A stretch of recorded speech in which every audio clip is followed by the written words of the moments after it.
মশাই তো বলেছিল আমাদেরকে 6 মাস পরে মুক্তি দেবে, তাই না বান্ধবী? কালকে তো আমরা মুক্তি পাবো, কি তাই না বান্ধবী? কি আনন্দ! এখন তো চোরের উৎপাত বাড়ছে, এখন আর লাঠি দিয়ে ভয় দেখালে হবে না, দুটা এই চাকু আর বন্দুক কিনতে হবে। এই বিটি ছেলে দশটা তো পালালো, আর বেটা ছেলে 10গুলোকে বলি একটা বন্দুক আর চাকু কিনতে। চলা শুট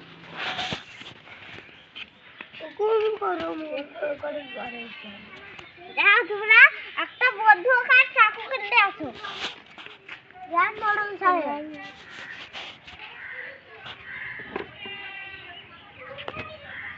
বাহ বেশ ভালো। মরণ সাহেব অনেক ভালো, অনেক দাম। তোমরা নিজের কাজে লেগে যাও।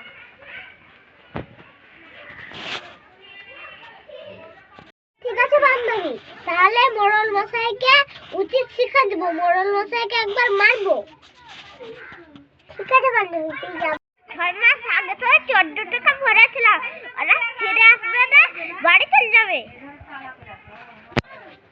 ওই তো তারা আসছে। কি হয়েছে, কেন আনছো? মোড়ল মশাই, মনে আছে সেই 6 মাসের কথা? আপনি আমাদের জেলে ভরেছিলেন, সেই জন্য আমরা আপনার প্রতিশোধ নিতে এসেছি। বান্ধবী মা,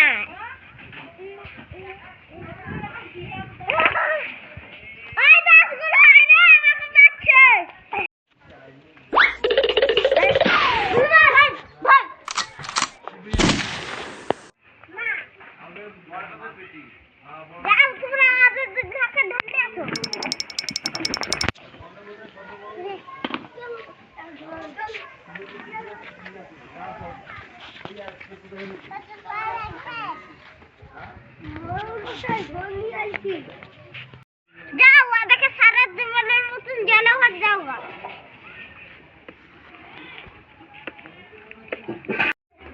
দেখলি তো, আমি বলেছিলাম মোড়লকে শাস্তি দিতে যাস না।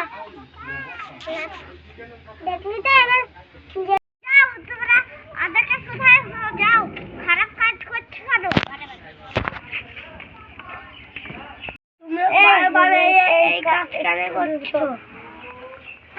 আমরা যদি ওগুলো না করি তাহলে আমরা কি করে খাবো? ঠিক আছে মোড়ল সাহেব, আরে ওগুলো না করলে ওরা খেতে পাবে না। যাও ওটাকে আমাদের ঘরের দাসী হয়ে থাকবে না। ঠিক আছে মোড়ল সাহেব। মোড়ল সাহেব বলেছেন যে মোড়ল সাহেবের দাসী হয়ে থাকবে, তাহলে মোড়ল সাহেব আপনাদেরকে জেল থেকে মুক্তি দেবে। হ্যাঁ, আমরা তাই করবো।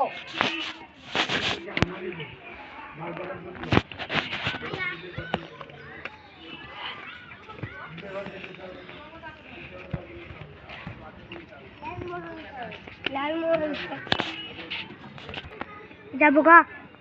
তোমরা কি আমাদের বাড়িতে দাসের কাজ করবে? হ্যাঁ,